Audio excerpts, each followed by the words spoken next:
Hi hello ছোড়ো, হরে কৃষ্ণ বলো।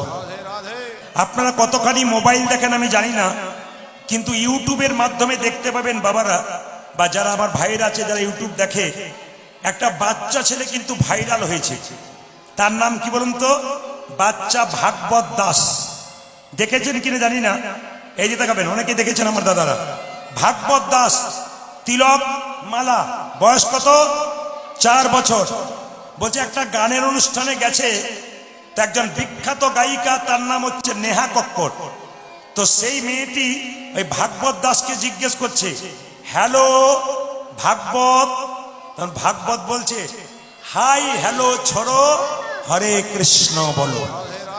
4 বছরের বাচ্চাটার উত্তর শুনলে চমকে যাবেন। 80 বছরের বুড়ো হরে কৃষ্ণ বলতে পারলো না, আর 4 বছরের ছোট্ট ছেলেটি বলছে, হাই হ্যালো ছোড়ো, হরে কৃষ্ণ বলো। তাকে নেহা কক্কর জিজ্ঞেস করেছিল, আচ্ছা ভাগবত, তোমার বাড়ি কোথায়? তখন ছোট্ট ছেলেটি বলেছিল, আপনি তো জানেন কৃষ্ণ 7 দিন ধরে কড়ি আঙুলে গিরি গোবর্ধন ধরেছিল, পাহাড়, ওই গোবর্ধনে আমার বাড়ি। বাহ, কত ব্যাখ্যা দেখুন। আচ্ছা ভাগবত, তোমার কাছে গীতা রয়েছে কেন? শ্রীমদ্ ভাগবত গীতা। তাকাবেন, ভাগবত ছেলেটির কাছে একটা গীতা ছিল, যিনি আমাদের ভাই দান করলেন, গীতা ছিল। তো নেহা কক্কর জিজ্ঞেস করছে, গীতাটাকে তুমি নিয়েছো কেন? বলছে, বাজার থেকে কোনো জিনিস কিনতে গেলে একটা ম্যানুয়াল চার্ট দেওয়া হয়, হয় না? দেওয়া হয় না? তারপর আপনি মোবাইল কিনবেন, দেখবেন একটা কাগজ দেওয়া হয় না? মোবাইলটা কেমনভাবে চালাবেন? বলছে, এই ভাগবত হচ্ছে আমাদের জীবনকে পরিচালনা করার জন্য ম্যানুয়াল বুক। আপনাদের কাছে নিবেদন রইল মায়েরা, গীতা পড়বেন। যদি গীতা পড়তে না পারেন তবে গীতা মাথায় ঠেকাবেন। তাকান আমার দিকে। গীতা পড়তে পড়তে যদি কেউ ভুল করে তাতে তার কোনো ক্ষতি নাই। প্রশ্ন করবেন, একই রকম কথা। মহাপ্রভু ভক্তগণকে নিয়ে গঙ্গার পথ দিয়ে যেতেন, হঠাৎ একজন ভক্ত বললেন, প্রভু, একজন ব্রাহ্মণ মন্দিরের বারান্দায় বসে বসে গীতা পড়ছে, কিন্তু ভুল পড়ছে, কিন্তু চোখের জলে ভাসছে। ও ভুল পড়ে কেন? ও কি বুঝছে? ও কাঁদছে, তাহলে কি লোক দেখানি কাঁদছে? মহাপ্রভু ছুটে গিয়ে জিজ্ঞেস করেছিল, মহাপ্রভু নিজের মুখে বলেছেন, দেখছে একজন ব্রাহ্মণ গীতা পড়ছে, ভুল পড়ছে, কিন্তু চোখ দিয়ে জল পড়ছে। জিজ্ঞেস করছে, ব্রাহ্মণ, তুমি গীতা পড়ছো, হাজার হাজার ভুল পড়ছো, চোখের জল দিয়ে কাঁদছো কেন? ঠাকুর, আমি মূর্খ মানুষ, আমি খুব একটা ভালো পড়তে পারি না, তবে আমি এইটুকু বুঝি। বলে কি?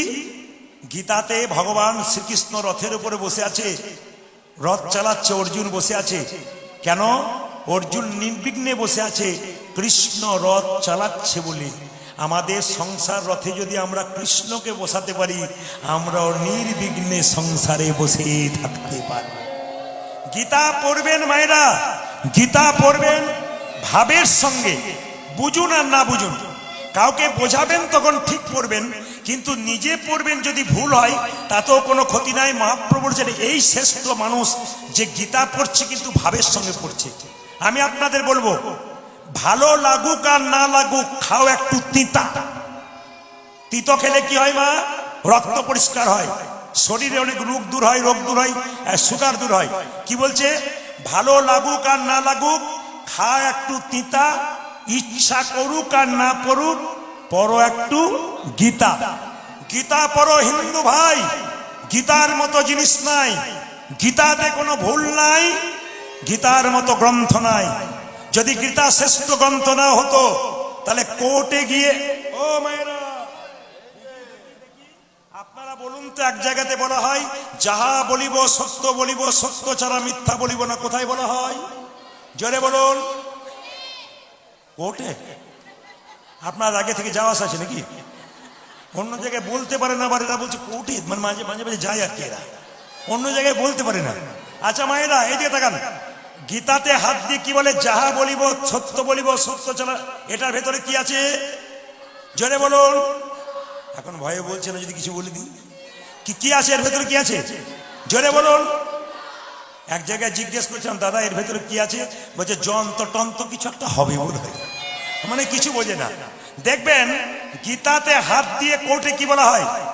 যাহা বলিব সত্য বলিব, সত্য ছাড়া মিথ্যা বলিব না। তারপরে দেখবেন হাজার হাজার মিথ্যা বলা হয়। অনেকে প্রশ্ন করেন, প্রদীপ বাবু এরপরে তো হাজার হাজার মিথ্যে কথা বলা হয়, তাহলে জিতে যাই কি করে? ওরে বাবা, এই কোর্টে হাত দিয়ে তুমি মিথ্যা বলে জিতে গেলে ওই কোর্টে তোমার জেতার কোনো চান্স নাই। নিতাই গৌর হরি হরি বল।